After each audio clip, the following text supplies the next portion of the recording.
10వ అధ్యాయము 29వ వచనం చూడండి. అక్కడ పేజ్ నెంబర్ ఎంతమ్మా? 638. 500 అనుకుంటా. 538. యథార్థవంతునికి యెహోవా ఏర్పాటు ఆశ్రయదుర్గము, పాపము చేయవారికి అది నాశనకరము. ఈ మాటను మనం ఈరోజు ఆలోచిద్దాం. ఈ మాట సొలొమోను గారు రాస్తున్నారు. ఆయన ఎంతో అనుభవ జ్ఞానంతో, దైవ జ్ఞానంతో ఆయన ఒక మాటను రాస్తున్నారు. ఏంటంటే, యథార్థవంతునికి యెహోవా ఏర్పాటు ఆశ్రయదుర్గము అన్నాడు. అంటే ఇక్కడ మనం తెలుసుకోవాల్సింది ఏంటంటే, దేవుడు ఎప్పుడు ఏర్పాట్లు చేస్తూ ఉంటాడు. మళ్ళీ చదువుతాను. యథార్థవంతునికి యెహోవా ఏర్పాటు ఆశ్రయదుర్గము, పాపము చేయవారికి అది నాశనకరం. అది అంటే ఇక్కడ ఏర్పాటు. యథార్థవంతునికి యెహోవా ఏర్పాటు ఆశ్రయదుర్గము, పాపము చేయవారికి యెహోవా ఏర్పాటు నాశనకరము. అది అన్న చోట యెహోవా ఏర్పాటు అని చదువుకోవాలి. అంటే దేవుడు రోజు ఏ పనిలో ఉంటాడంటే, ఎవరెవరికి ఎలాంటి ఏర్పాట్లు చేయాలి అని. పెళ్ళి జరిగిందనుకో పెళ్ళి ఏర్పాట్లో ఉంటారు, ప్రార్థన జరిగిందనుకో ప్రార్థన ఏర్పాటులో ఉంటారు, వంట చేయాలంటే వంట ఏర్పాటుల్లో ఉంటారు. దేవుడు ఎలాంటి ఏర్పాటుల్లో ఉన్నారు అంటే సిద్ధపరచటం. ఏర్పాటు అంటే సిద్ధపరచటం. దేవుడు ఎవరి గురించి ఏర్పాటుల్లో ఉన్నాడు, ఏం ఏర్పాటు చేస్తున్నాడు అంటే యథార్థవంతునికి అన్న మాట రాయబడింది అక్కడ. యథార్థత అంటే ఏంటి? మనుషుల్ని అడిగితే యథార్థత అంటే అబద్ధాలు చెప్పకుండా నిజం చెప్పడం యథార్థత. దొంగ పనులు చేయకుండా నిజాయితీగా జీవించడం యథార్థత అంటారు. అదేనా యథార్థత అంటే? చెప్పాలి. యథార్థత అంటే ఏంటి?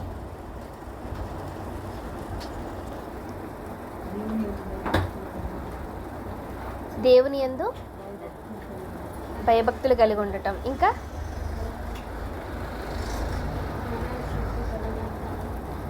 హృదయశుద్ధి కలిగి ఉండటం. అంటే ఇటు వచ్చేయండి, ముందుకు వచ్చేయం లేదా అలా కూర్చుని పోండి సోఫాని.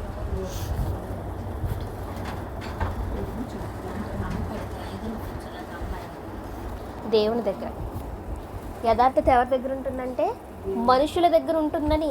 నేను చాలా జెన్యూన్ పర్సన్ అండి అంటారు. చాలా జెన్యూన్. ఎంత జెన్యూన్ అంటే అసలు పాలలాగా జెన్యూన్ అండి, స్వచ్ఛమైన నీటి లాంటి జెన్యూన్ అండి అని చెప్తారు. యథార్థత అనేది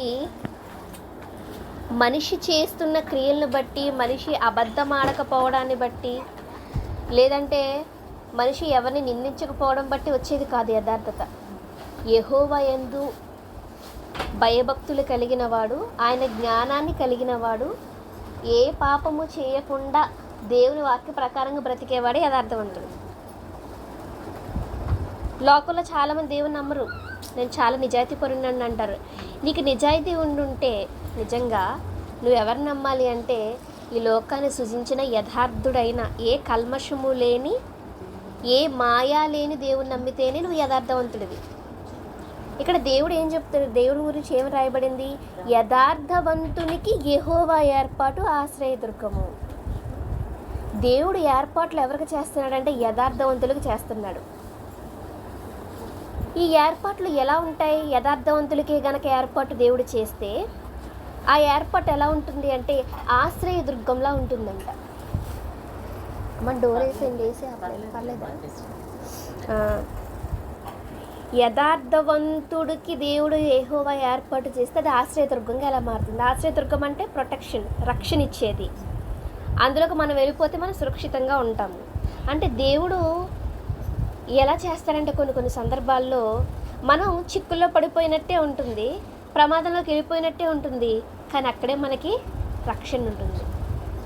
అప్పటికప్పుడు మనకి ఏమీ అర్థం కాదు, కానీ ఒకానొక సమయం వచ్చేసరికి లిక్ ఆఫ్ ద మూమెంట్ అంటారు చూసారా, ఆ చివరి క్షణంలో దేవుడే మనకి ఏదో విధంగా రక్షిస్తుంటాడు. ఇది ఎలా జరిగింది? అబ్బా పలానా మనిషి వచ్చాడండి ఆ టైంలో అంటాం, కానీ నిజానికి అది ఆ మనిషి రావాలి అన్నా, లేదా ఆ పని జరగాలి అన్నా కరెక్ట్గా ఏం జరగాలంటే అది యెహోవా ఏర్పాటే. అది ఎవరికి జరుగుతుంది అంటే యథార్థవంతులకే జరుగుతుంది. యథార్థవంతులకి ఎలా జరుగుతుందబ్బా అంటే దానికి బెస్ట్ ఎగ్జాంపుల్ ఎవరంటే యోసేపు గారు. యోసేపు గారు యెహోవాయందు భయభక్తులు కలిగిన వాడు, ఏ పాపము లేనివాడు, ఏ కళంకం తనకు అంటించుకోనివాడు. మనకు తెలుసు యోసేపు గారి జీవితం అంతా. ఇలా యోసేపు గారు యథార్థత కలిగి ఉన్నా, దేవుని యందే భయభక్తులు కలిగి ఉన్నా, ఆయన ఎలాంటి పరిస్థితులకు వెళ్ళిపోయారు? చెరసాలలోకి పెట్టబడే పరిస్థితి వరకు వెళ్ళిపోయారు. చెయ్యని నేరాన్ని ఆయనపై రుద్దారు.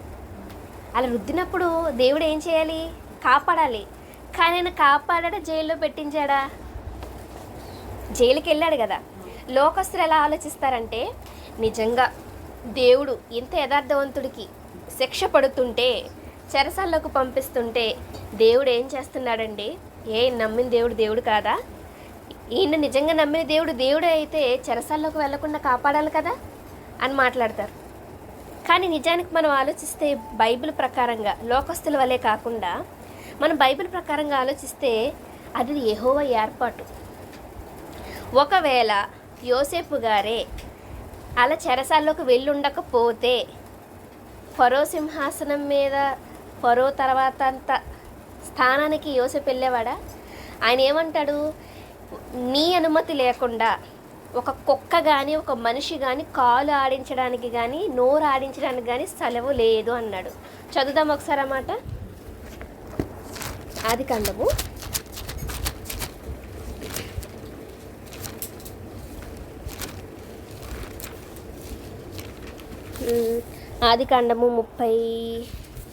41 అధ్యాయం చూద్దాం. ఆదికాండం 41 అధ్యాయము 44 వచనం. ఆదికాండం 41 అధ్యాయము 44 వచనం. మరియు ఫరో యోసేపుతో 35 పేజీ, ఫరోను నేనే ఫరోని, నేనే ఐగుప్తు దేశానికి రాజుని. అయినా నీ సెలవు లేక ఐగుప్తు దేశమందంతటా ఏ మనుషుడునో తన చేతినైనను కాలినైనను ఎత్తకూడదు.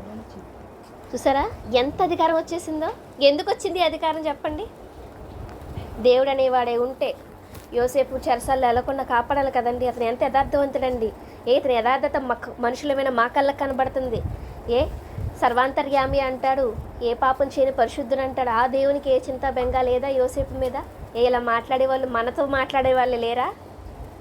ఉంటారు. మనతో మన బంధువులు ఉంటారు, మన రక్త సంబంధాలు ఉంటారు. నువ్వు నమ్ముకున్న దేవుడు ఏమయ్యాడు? నువ్వు మంచిగా చేశానన్నావు కదా అని. కానీ ఇక్కడ మనం ఆయన ఏర్పాటును చూస్తే నిజమే, చేయని దానికే ఆయన వెళ్ళాడు చెరసాల్లో. కానీ చెరసాలైన హింస అనుభవించాడా యోసేపు గారు? యోసేపు గారు చెరసాల్లో హింసను అనుభవించారంటే కాదు.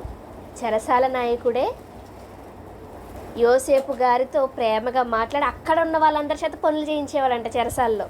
ఆ మాట కూడా చూద్దామండి. ఆదికాండం 39 అధ్యాయము 23 వచనం. ఆదికాండం 39 అధ్యాయము 23 వచనం. యెహోవా అతనికి తోడేయుండును గనుక ఆ చెరసాల అధిపతి అతనికి చేతికి అప్పగింపబడిన దేని గూర్చి విచారణ చేయకుండెను. అతడు చేయనది యావత్తు యెహోవా సఫలమగునట్లు చేసెను. 22 వచనం. చెరసాల అధిపతి ఆ చెరసాల్లో ఉన్న ఖైదీలందరినీ యోసేపు చేతికి అప్పగించను. ఇది ఎంత విడ్డూరం చూడండి. ఖైదీల చేతికి అప్పచెప్తారు ఎవరైనా? ఖైదీ అంటేనే తప్పు చేసినాడు. ఒక మంచోడిని పెడితే ఒక అర్థం ఉంది. ఇతనే చెరసాల అధిపతి అయితే ఇదిగో నీ కిందే ఈ ఖైదీలందరూ ఉంటారు. పైకి ఇతను బంధించబడిన ఖైదీ ప్రాంతం ఏంటో తెలుసా? రాజు ఖైదీలు ఉంచబడు స్థలం అన్నాడు. రాజు ఖైదీలు అంటే మనకి ఈ భాష చదివితే అర్థం కాదు. మనకి నక్సలిస్టులని, తర్వాత ఉగ్రవాదుల్ని, వీళ్ళందరినీ మామూలు జైల్లో పెడతారా? ఇలాంటి చెవుల దాంట్లో పెట్టరు. వాళ్ళు దేశద్రోహులు కాబట్టి దేశానికి ఎవరైతే ద్రోహం చేసి పెద్ద పెద్ద నేరాలు చేస్తారో దేశానికి సంబంధించి అలాంటి వాళ్ళందరినీ వేరే జైల్లో, సబ్ జైలు అంటారు, సెంట్రల్ జైలు అంటారు, కొన్ని అండమాన్ జైలు, ఇలాంటి జైలుకి పంపిస్తుంటారు అలాంటి వాళ్ళని. అంటే అది పెద్ద స్థాయి అన్నమాట. ఇప్పుడు యోసేపు గారు వెళ్ళిన ఖైదీ ఎక్కడ ఖైదీలు చేయబడ్డాడు? చిన్న చిన్న సబ్ పోలీస్ స్టేషన్లు ఉంటాయి, అలాంటి దాంట్లో కాదు. రాజు ఖైదీలు బంధించబడే స్థలంలో ఆయన బంధించబడేట్టుగా రాయబడింది అదే అధ్యాయంలో. 20 చూడండి. అతన్ని పట్టుకొని రాజు ఖైదీలు బంధింపబడు చెరసాల్లో వేయించిన. అంటే వీళ్ళందరూ ఎవరన్నమాట? రాజుకు సంబంధించిన నేరాలు చేసిన వాళ్ళు. అంటే రాజుకి వ్యతిరేకంగా, చీఫ్ మినిస్టర్కి వ్యతిరేకంగా, ప్రైమ్ మినిస్టర్కి వ్యతిరేకంగా తప్పులు చేస్తే వాళ్ళు ఎక్కడ పెడతారు? చిన్న చిన్న పోలీస్ స్టేషన్లో పెట్టరు. పెద్ద సూపర్ ఇక్కడ ఏంటంటే భద్రతా వ్యవస్థ ఉన్న చోట పెడతారు. ఇప్పుడు హై సెక్యూరిటీ ప్లేస్. ఇప్పుడు ఈయన రాజ సంరక్షక అధిపతి కదా, భార్య ఎలా మోపింది నేరం అంటే నువ్వు నాకు విరోధంగా పాపం చేశావు కాబట్టి నువ్వు ఇక్కడే వెళ్ళాలని అక్కడ పెట్టాడు. ఈయన ఇలాగ ఉంటాడు. ఈయన ఏ నేరం చేయకుండా వెళ్ళాడు, కానీ అక్కడికి వచ్చిన వాళ్ళందరూ ఎవరు? దేశద్రోహులు, రాజద్రోహులు, ఖైదీలు, భయంకరమైన నేరస్తులు. వీళ్ళందరి మీద ఎవరు అధికారిగా ఉన్నారు ఇప్పుడు? చెరసాల నాయకుడా? యోసేపు. అసలు యోసేపు చెప్తే వీళ్ళు ఎందుకు చేస్తారు? రాజుని లెక్క చేయనోడు కాబట్టే కదా జైల్లోకి వచ్చాడు. కానీ ఇతను ఏం చేస్తున్నాడట? వారు అక్కడ ఏమి చేసిరో అదంతయో అతడే చేయించేవాడు. ఎందుకు వచ్చింది ఇంత పవర్ ఈయనకి? ఎందుకు వచ్చింది ఇంత పవర్? దేవుడు ఇచ్చాడు, కానీ అది యెహోవా ఏర్పాటు. హింసించబడినట్టుగా లేదే అక్కడ. రాళ్ళు కొట్టాడు, ఇవన్నీ లేదు. అయినా యథార్థవంతుడుగానే ఉన్నాడు కాబట్టి అక్కడికి వెళ్ళినా అందరి ఖైదీలకి ఈయనే కరెక్ట్గా ఉన్నాడు, వాళ్ళ చేత పనులు చేస్తూ ఉన్నాడు. ఆ తర్వాత ఏమైంది మనకు తెలుసు. ఫరోకు కళ వచ్చింది. ఫరోకు కళ వచ్చినప్పుడు ఆ కళభావం చెప్పడానికి ఈయన ఎక్కడి నుంచి వచ్చాడు? చెరసాల్లోంచి వచ్చాడు. ఇదంతా మీరు ఆలోచిస్తే యోసేపు జీవిత చరిత్ర ఇదంతా యెహోవా ఏర్పాటుని అనక తప్పదు. ఎందుకంటే ఇప్పుడు ఈయన జైల్లో ఉన్నాడు. ఎవరు బంధించబడే స్థలంలో ఉన్నాడు? రాజు ఖైదీలు. ఈ రాజు ఖైదీలు బంధించబడే స్థలంలో ఈయన ఎందుకు చేరాలి అంటే రాజు దగ్గరుండే ఇద్దరు ఉన్నారు. ఎవరో ఒకరు పానదాయకులు, ఒకడు భక్ష్యకారుడు. పానదాయకులు అంటే ఎవరు? రాజుకి వైన్ గిన్నె అందించేవాడు. భక్ష్యకారులు అంటే రాజుకు సంబంధించిన ఫుడ్ అంతా అతనే చూసుకోవాలి. అతను ఉదయం నుంచి రాత్రి వరకు పడుకునేంతవరకు ఏమేమి తింటాడో మొత్తం అంతా అతని కంట్రోల్లోనే జరుగుతాయి. ఇక తాగే విషయం అంతా వచ్చేసరికి పానదాయకుడి చేతిలో ఉంటాయి. ఇప్పుడు వీళ్ళిద్దరి మీద ఎవరికి రాజు కోపం వచ్చి చెరసాల్లో వేయించారు. ఏదో తప్పు జరిగింది మొత్తానికి. దానికి వీళ్ళిద్దరిని తీసుకెళ్ళి ఎక్కడ పడేశారు? సేమ్ రాజు ఖైదీలు బంధించబడి యోసేపు ఉన్న చోట వీళ్ళిద్దరు రావాలి. వీళ్ళిద్దరూ ఎందుకు ఎక్కడికే రావాలి? ఈయన వచ్చారు. వీళ్ళిద్దరూ ఎందుకు ఎక్కడికే రావాలి అంటే ఇక్కడ ఒక కార్యక్రమం ఉంది. నిజానికి తప్పు జరిగినందుకే ఇద్దరిలో ఒకరు వచ్చారు. ఎందుకు తప్పు చేసింది ఎవరు? భక్ష్యకారుడు తప్పు చేశాడు రాజు ఎడల. తప్పు చేసినోడు వచ్చాడు, తప్పు చేయనోడు వచ్చాడు. మళ్ళీ ఇక్కడ ఒక ప్రశ్న రావాలి.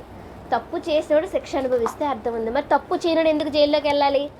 ఎందుకు వెళ్ళాలంటే ఇటు తప్పు చేయని యోసేపు జైల్లోకి రావాలి, ఇటు తప్పు చేయని పానదాయకుడు జైల్లోకి రావాలి. వీళ్ళిద్దరు ఎందుకండి జైల్లో శిక్ష అనుభవించాలి? అన్ని రోజులు ఎందుకండి ఉండాలి అంటే వాళ్ళిద్దరితో దేవుడికి ఒక ఏర్పాటు ఉంది. ఏంటో ఏర్పాటు అంటే ఫరోకు కళ వస్తుంది.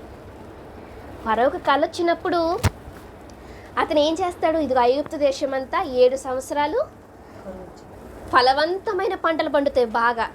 ఆ 7 సంవత్సరాలు గడిచిన తర్వాత మరింకో 7 సంవత్సరాలు అసలు ఎంత పంటలు పండాయా అన్నది కళ నిజం అనుకునే భయంకరమైన కరువు వచ్చేది. ఇది కళ. మరి ఇప్పుడు ఈ కళ తెలియాలి అంటే, భావం తెలియాలి అంటే అక్కడ కళ భావం చెప్పడానికి యోసేపు ఉండాలి. మరి యోసేపు గురించి ఫరోకు ఎలా తెలుస్తుంది? తెలీదు. మధ్యవర్తి ఒకరు ఉండాలి. మధ్యవర్తి ఎవరై ఉండాలి? పానదాయకుడై ఉండాలి. ఇప్పుడు ఆలోచించండి, ఇదంతా యెహోవా ఏర్పాటు కాదా? ఇతను రాజు ఖైదీలు బంధించబడే స్థలానికి వెళ్ళాలంటే ఎవరి చేతిలో ఉండాలి? ముందు పోతిఫర్ ఇంట్లో ఉండాలి. ఎందుకంటే పోతిఫర్ ఎవరు? రాజ సంరక్షక సేనాధిపతి. రాజు పక్కనే ఉండాలి. రాజు పక్కనే ఉండేవాడి ఇంట్లోనే ఇతను చేరాలి. ఇతను ఇలా చేరితే ఈవిడ మీద కేసు పెట్టాలి. అలా పెడితేనే ఇతను ఎక్కడికి వెళ్తాడు? రాజు ఖైదీలు ఉండే చోటుకి వెళ్తాడు. అక్కడికే పానదాయకుడు వస్తాడు, అక్కడికే భక్ష్యకారుడు వస్తాడు. కళలన్నీ జరిగిపోతాయి. కరెక్ట్గా దేవుడు ఫరోకు కళ వచ్చే సమయానికి అప్పుడు జైల్లోంచి బయటికి యోసేపుని తీసుకురావాలి. ఆ టైంలో వచ్చి యోసేపు చెప్తేనే కదా ఫరో సింహాసనం తర్వాత సెకండ్ స్థానం ఎవరికి వస్తుంది? యోసేపుకి వస్తుంది. ఇదంతా ఎవరి ఏర్పాటు? ఆవిడ ఉందండి, ఆవిడ కేసు పెట్టడం వల్ల అయిపోయిందని మనం అనుకుంటాం. కానీ అతను యథార్థవంతుడు కదా. నువ్వు యథార్థవంతుడిని బోల్తా కొట్టించాలి అనుకున్నా, యథార్థవంతుడికి నష్టం కలిగించాలి అనుకున్నా దాన్ని దేవుడు ఎలా తిప్పేస్తాడు? ఆశీర్వాదకరంగా మార్చేస్తాడు. అసలు చూసారా, ఒక పానదాయకుడు ఎప్పుడు వచ్చాడు, భక్ష్యకారుడు ఎప్పుడు వచ్చాడు? అసలు ఎందుకు రావాలి అంటే యోసేపు అదే టైంలో వాళ్ళ ఇంట్లో పోతిఫర్ ఇంట్లో ఉండాలి. ఆ ఇంట్లో అలాంటి దెయ్యమైన ఆ భార్య ఉండాలి. అదే టైంలో రాజు దగ్గర గిన్నెందించే భక్ష్యకారుడు, గిన్నెందించే పానదాయకుడు ఉండాలి. వీళ్ళందరూ జైల్లో కలుసుకోవాలి. వాళ్ళకి కళలు రావాలి. కళలు తెప్పించేది ఎవరు చెప్పండి? ఎవరికైనా కళలు వాళ్ళ వశంలో ఉంటాయా? మీరు శుభ్రంగా పౌడర్ రాసుకుని నాకు మంచి కలర్ రావాలి, ఆహ్లాదకరమైన కలర్ రావాలంటే వస్తుందా? రాదు. మన కళ్ళకు భయపడుతూ ఉంటాం కూడా, అవునా? అమ్మ ఇలాంటి కళ వచ్చింది, ఆ రోజంతా మనసు పాడైపోతుంది. అలా మనసు పాడైపోయే కళలు ఇచ్చాడు దేవుడు ఎవరిద్దరికి? పానదాయకుడికి, భక్ష్యకారుడికి. ఏమైంది, మీకు ఏమైంది చెప్పండి అని చెప్పి యోసేపు వెళ్ళి అడిగేంత వరకు వాళ్ళు చెప్పలేదు, నోరు విప్పలేదు. కానీ నిజానికి యోసేపు వెళ్ళాడు, కలభావం దేవుడు చెప్పినట్టుగానే చెప్పేశాడు. ఇదంతా ఆయన చరిత్ర, ఆయన జీవితం మనం ఆలోచిస్తుంది. ఇందుకు ఈయన ఎవరు? యోసేపు గారు యథార్థవంతుడు. అంటే మీరు బాగా ఆలోచించండి, యథార్థవంతులకి ఏ సంఘటన వాళ్ళ జీవితంలో చోటు చేసుకున్నా, అంటే యథార్థవంతుడు అంటే నేనే తప్పు చేయలేదండి, మనిషి దృష్టి గొప్ప ఉండండి, ఇది కాదు యథార్థత అంటే. మొట్టమొదట యథార్థవంతునికి ఉండవలసిన లక్షణం యెహోవా యందు భయము, భక్తి రెండో ఉండాలి. యెహోవా యందు భయం ఉండే కదా యెహోవా ఎదుట పాపము చేసి నేను ఎలాగ ఇట్లు ఘోరకార్యం చేస్తాను, పాపం కట్టుకుంటానని యోసేపు అన్నాడు. ఇది యథార్థత. దేవుడు నన్ను చూస్తున్నాడన్న యథార్థత, మనుషుల పట్ల నిరూపించుకునే యథార్థత కాదు ఇది యోసేపుది. మనుషుల దగ్గర అయితే ఏదైనా చెప్పేస్తాడు, మాటలు మారుస్తారు. కానీ దేవుడు అంటే భయము, భక్తి. అక్కడ వినయ మనస్కుడు కూడా మనకు అర్థం కావాలి. అతను అందరు నా కింద ఉన్నారులే కదా అని అతనున్న పాలించిన సంవత్సరాలు ఎప్పుడు కూడా అతను గర్వంగా ప్రవర్తించినట్టు యోసేపు జీవితంలో మనం చూడు. మరి ఇలాంటి యథార్థవంతునికి ఎవరు ఎన్ని కుట్రలు చేయాలి అనుకున్నా, ఎలాంటి హాని తలపెట్టాలి అనుకున్నా దేవుడు ఎలాంటి ఏర్పాటు చేస్తాడు? ఆశ్రయదుర్గం. చెరసాల అంటే అందరూ ఏమంటారు? ఆశ్రయదుర్గం అంటారా? కానీ ఇప్పుడు చెప్పండి, చెరసాల యోసేపుకి ఏమైంది? అంటే యోసేపుకి యెహోవా ఏర్పాటు చేసిన ఆశ్రయదుర్గం చెరసాల అంటే జైలు. జైలు అని వినగానే లోకస్తులకి ఏమనిపిస్తుంది? జైలుకు పంపిస్తాడు దేవుడు, జైలుకు పంపుతాడు అంతే. ఎందుకు పంపించాడు? తప్పు చేసినని పంపించలేదు. ఫరో తర్వాత ఐగుప్తు దేశాన్ని హస్తగతం చేసుకోవాల్సింది నువ్వే నాయన, నువ్వు వెళ్ళు, నీ అండర్లో పెడతాను నేను, అందుకే నువ్వు జైలుకి వెళ్ళాలి. కానీ లోకస్తులు ఏమంటారు? దేవుడు ఉన్నాడండి, జైలుకు పంపించాడండి, ఏదో కాలం కలిసి వచ్చి సింహాసనం ఎక్కాడు కానీ కాలం కలిసి వచ్చింది, ఇలాంటి మాటలు మాట్లాడతారు లోకస్తులు. కానీ మనం యథార్థవంతుడైన దేవుని కలిగిన వారం కాబట్టి మనం ఏది మాట్లాడినా, ఏది సంభాషించినా దేవుని గూర్చిన మాటలే మన నోటి వెంబడి రావాలి.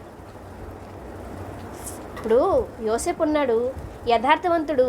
నేను ఎంత గొప్ప ఉండండి, కళలు చెప్పేశానండి, అందుకే ఎందుకు వచ్చేసానండి అని ఫరో దగ్గర అన్నాడా? రాజా, అది నా చేతిలో లేదు, నీకు క్షేమకరమైన ఉత్తరం ఏదైనా ఇవ్వాలి అంటే దేవుడే ఇవ్వాలి, కళ భావం చెప్పాలి అని నేను చెప్పలేను, అది దేవుడే చెప్పాలన్న. అదే స్థానంలో మనం ఉంటే అడక్కపోయినా కొన్ని మనమే చెప్పేస్తుంటాం. అదేనండి మొన్న కళ వచ్చిందండి, అప్పుడు నేను చెప్పని మర్చిపోయాడండి, అలాగని అతని మీద కూడా నేరారోపణ చేయలేదు. అతను ఇంకో విషయం చెప్పమంటారా? ఈ పానదాయకుడు కళ చెప్పిన వ్యక్తిని మర్చిపోయాడు. ఎన్ని సంవత్సరాల తర్వాత ఫరోకి కళ వచ్చింది? 2 సంవత్సరాలు, 2 ఏళ్ళు గడిచిన తర్వాత ఫరోకి కళ రప్పించాడు దేవుడు. అంటే ఈ 2 సంవత్సరాలు కూడా కళ రాలేదు. అంటే 2 సంవత్సరాల తర్వాత ఫరోకి కళ రావాలి, అప్పుడు ఇతను గుర్తు తెచ్చుకోవాలి. ముందే వచ్చేస్తే ఏముంటుంది అక్కడ? కళ లేకుండా అతను బయటకు వచ్చిన ఏమైనా లాభం ఉందా?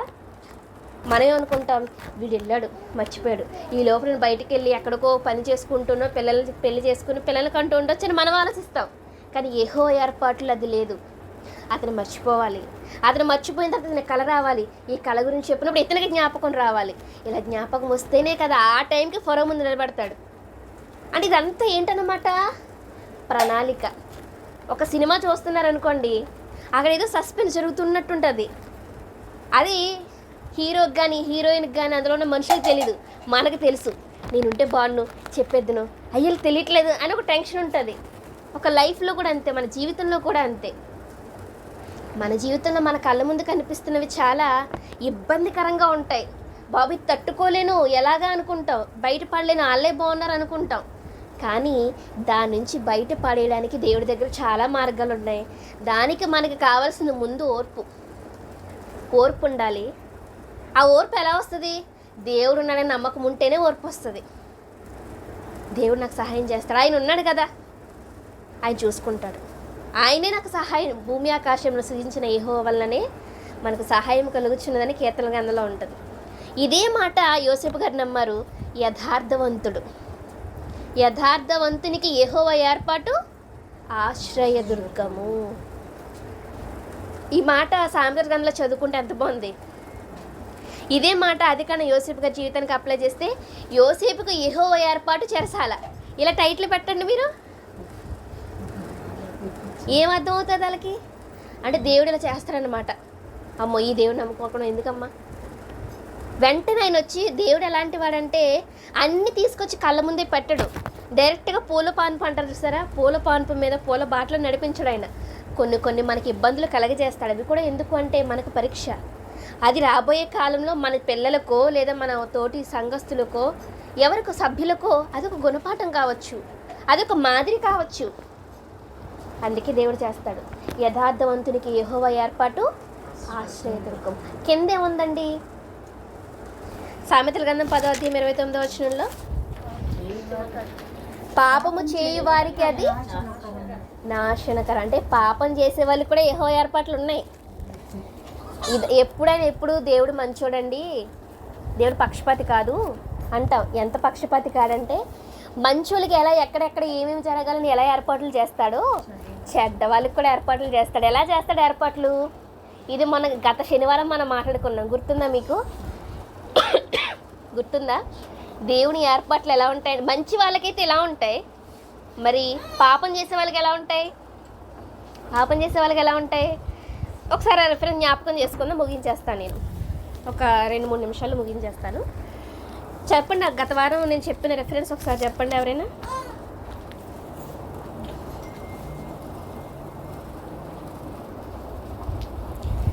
ప్రకటన గ్రంథం ఎంతసేపు అండి?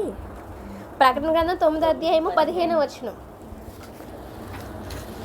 ప్రకటన గ్రంథం 9వ అధ్యాయం 15వ వచనంలో అక్కడ ఎవరి గురించి ఏర్పాటు జరుగుతుంది? ఇక్కడ పరిశుద్ధులైన వాళ్ళ గురించి కాదు.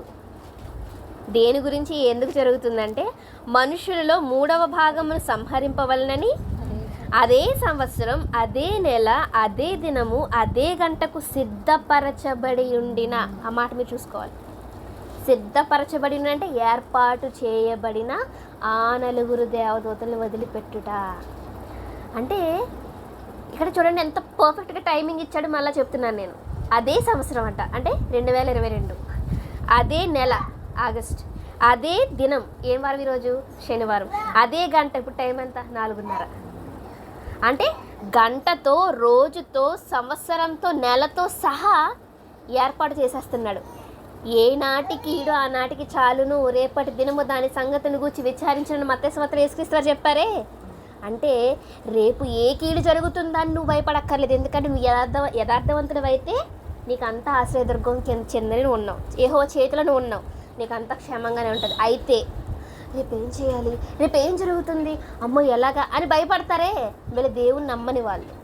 దేవుని నమ్మిన వాళ్ళు అయితే భయపడాలా? మా డాడీ నాకు ఉన్నారు, ఎందుకు భయం? పప్పలు కొని కూడా డబ్బులు ఇచ్చారు, హ్యాపీ. అమ్మ ఉంది, అన్నం వండి పెడుతుంది, హ్యాపీ. ఇప్పుడు రేపు ఏం తినాలని మీ అమ్మాయి కూర్చొని ఆలోచిస్తున్నారు, నీకు ఎందుకని నెత్తి మీద ముట్టకేసి నువ్వు వెళ్ళి చదువుకో, నేను చూసుకుంటాను కదా అంటాం. పిల్లలు ఏం చేసినా, మరి దేవుడే మనకు అన్నీ ఉన్నప్పుడు, మనకు అక్కరగా ఉన్నవి అన్నీ అని తెలుసున్నప్పుడు మనం ఎందుకు సొంత టెన్షన్స్ పెట్టుకోవటం? మనల్ని ఆలోచించొద్దు అన్నాడు. కానీ భక్తిహీనుల గురించి మాట్లాడితే ఏమన్నాడు? వీటన్నిటి విషయమే అన్యజనులు చింతించుదురు. నన్ను ఎరగని వాళ్ళు, నన్ను తండ్రిగా ఎరగని వాళ్ళు, నేను దేవుడిని తెలియని వాళ్ళు కదా వీటి కోసం బాధపడతారు. రేపటి దినము దాని సంగతుల గురించి విచారించును, ఏ నాటి కీడు ఆ నాటికి చాలు. ఎందుకంటే నేను ఏ రోజుకి ఆ రోజు చెప్పేసా, ఏ గంటకి చెప్పేశాను, ఇదిగో వీడు పాపం చేస్తూ వచ్చాడు, ఇదే గంటకి వీడు ఇక్కడ ఏమైపోవాలి? స్పాట్ డెడ్ అయిపోవాలి. ఎందుకంటే మనుషుల్లో 3వ భాగమును సంహరణ అంటే చంపడం. ఎక్కడెక్కడ వీళ్ళందరూ చనిపోతున్నారంటే ఏంటి కారణం? కొంతమంది ఏంటండి ఇంత ఘోరమైంది అని అంటే, పాపాత్ములకు యెహోవా ఏర్పాటు అండి. అది ఎలా అన్నాడు? పాపము చేయవారికి యెహోవా ఏర్పాటు ఏంటి? సామెతల గ్రంథం నాశనం. అంటే పాపులకి మంచి జరగదా? పాపులకు యెహోవా వలన ఆశ్రయం ఏమి దొరకదా? నువ్వు క్రీస్తుని నమ్మితే కదా నీకు ఆశ్రయం దొరికేది. రా నాన్న, ఇక నా కుమారుని పెట్టాను, రా, నువ్వు నమ్ము, అంగీకరించు, పరలోకానికి రా అని ఆయన చెప్తే, ఈ ఆశ్రయదుర్గం నాకు వద్దు, నన్ను విడిచిపెట్టి వెళ్ళిపోతే, ఆశ్రయదుర్గం విడిచిపెట్టినాడు ఎక్కడుంటాడు? తుఫాన్లు వచ్చాయి, వరదలు వచ్చాయి. వరదలు వచ్చిన వాళ్ళందరికీ షెల్టర్ ఇచ్చారు. కానీ కొంతమంది మాత్రం ఏం చేశారు, అందులోకి వెళ్లకుండా మా ఇల్లు మాకు లేదా, మా ఇల్లు ఎంత గట్టిగా కట్టాం మాకు తెలుసు, మేము మేడ మీద ఉంటామన్నారు. మేడలో కూడా మునిగిపోయి చచ్చారా లేదా? అంటే ఆశ్రయదుర్గాన్ని కూడా తృణీకరించిన వాళ్ళకి చివరికి మిగిలేది నాశనం. కనుక పాపము చేయవారందరికీ దేవుడు నాశనాన్ని నిర్ణయిస్తారు. ఎలా నిర్ణయిస్తాడు, ఎప్పుడు నిర్ణయిస్తాడో మన శనివారం మొత్తం క్లియర్గా చెప్పాను. అయితే ఈరోజు మనం ఆలోచించింది ఏంటి, యెహోవా ఏర్పాటులో మనం ఉండాలి. యెహోవా ఏర్పాటులో ఎలా ఉండాలి? పాపము చేయవారిగానా, యథార్థవంతులుగానా? యథార్థవంతులుగా ఉంటేనే ఆయన మనకు ఆశ్రయదుర్గంగా ఉంటాడు. ఆ యథార్థత అనేది మనం జీవితకాలంలో కోల్పోయామో ఇక మనల్ని రక్షించే నాదుడు ఎవరు ఉండరు. ఎందుకంటే దిక్కు లేని వాడికి దేవుడే దిక్కు అన్నాడు. నేను దేవుడి దగ్గరికి వెళ్ళను, దేవుడు నాకు వద్దు అంటే ఇంక నిన్ను ఎవరు కాపాడతారు? నీకు ఎక్కడుంది ఇంకా ఆశ్రయం, ఎక్కడుంది నీకు రక్షణ? లేదు. కనుక దేవుని ఏర్పాటు మన మీద ఉండాలి. అది యోసేపు లాంటిదైనా కావచ్చు, యాకోబు లాంటిదైనా కావచ్చు, యేసుక్రీస్తు లాంటిదైనా కావచ్చు.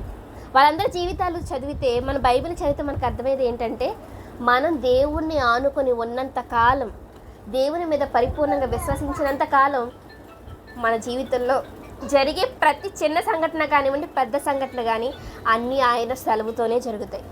ఎప్పుడైతే దేవుని కాదు ఇది నేను చేయగలనని మనుషులు నమ్మినా, మనల్ని మనం నమ్ముకున్నా మనం బోల్తా పడిపోతాం, మనకు నష్టం జరుగుతుంది. ఎందుకు? అందుకే సర్వశక్తుడైన యెహోవా నీడని విశ్రయించేవాడు అనేది ఉంటుంది కదా, మహోన్నతుని చాటును నివసించేవాడే సర్వశక్తి నీడను ఆశ్రయించేవాడని ఒక మాట ఉంటుంది బైబిల్లో. అందుకే మనం అందరం చిన్నపిల్లలు, ఆయన దృష్టికి పిల్లలు. మనం ఏదో చేయాలని మన మీద ఆలోచించొద్దు. మన ముందు దేవుని విషయమైన పనుల గురించి ఆలోచించాలి. దేవుని గురించి చెప్పాలి మనకు తెలిసిన వాళ్ళు. దేవుడు మనకి ఏం చెప్పాడనేది మన భర్తకి, పిల్లలకి చెప్పాలి. మనకి ఇచ్చిన పని ఇదే. ఎందుకంటే గృహ పరిపాలన, ప్రతి వివాహమైన ప్రతి భార్యకి దేవుడు ఇచ్చింది ఏంటి? గృహ పరిపాలన. మన పిల్లలకి చెప్పుకుందాం. ఊరూరా తిరిగేసి, సంఘం అంతా తిరిగేసి చెప్పడం తర్వాత, ముందు ఇల్లు గృహ పరిపాలన. ఇంటిని మనం చక్కబెట్టుకోవాలి. ఇంటిని చక్కబెట్టుకోవడం అంటే గదులు తుడుచుకొని, అన్నం వండుకొని, కూర వండుకొని తినడం కాదు. ముందు భర్త, పిల్లలు, వీరు దేవుని యందు భయభక్తులు కలిగి ఉన్నారా లేదా, దేవుడు చెప్పిన మాటలు ఎక్కడైనా తప్పిపోతున్నారా లేదా అని మన వాక్యాన్ని చదువుకుంటూ, మనల్ని చెక్ చేసుకుంటూ వాళ్ళకి చెప్పాలి. అలా చెప్పుతూ దేవుని ఆశ్రయిస్తూ ఉంటే మన జీవితంలో జరిగే ప్రతి సంఘటనని దేవుడు అన్నీ ఆశీర్వాదకరంగా మారుస్తాడు. అది మన కుటుంబానికి మంచిది. యెహోవా ఏర్పాటు మీకు కావాలంటే మీకు ఉండాల్సింది యథార్థత, భయభక్తులు. ఇది లేకపోతే మాత్రం మన ఈ భూమి మీద బ్రతికి వ్యర్థం. ఓకే.